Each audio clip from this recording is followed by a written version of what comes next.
আমি নিজে ইবাদত করে বিচারের মাঠে টিকতে পারবো, এটা আমার মনে বলে না। যদি আপনাদের পক্ষ থেকে কোনো দোয়া থাকে, যদি আপনাদের পক্ষ থেকে আল্লাহর কাছে কোনো কথা কবুল হয়ে যায়, তাহলে হয়তো সফল হতে পারবো কিনা আমি বলতে পারছি না।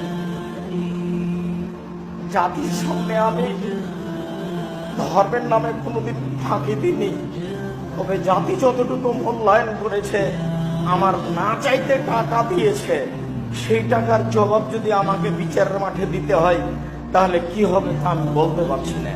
তবে আমি জাতির কাছে কোনোদিন পয়সা চাইনি। জাতিকে বলেছি, জামিয়া সালাফি আপনাদের জন্য থাকছে সম্পদ। আমার মনে বড় সাধ, এদেশের মাটিতে আমি উন্নত মানের প্রতিষ্ঠান গড়বই গড়বো ইনশাআল্লাহ, যেখানে বাংলা, ইংরেজি, আরবি উন্নত মানের শিক্ষা ছেলে মেয়েরা করবে এবং জাতির অন্যায়ের বিরুদ্ধে লড়বে মুখে কলমে মিডিয়ায়। এই অপেক্ষায় আমি আছি, সেটাই জামিয়া সালাফিয়া।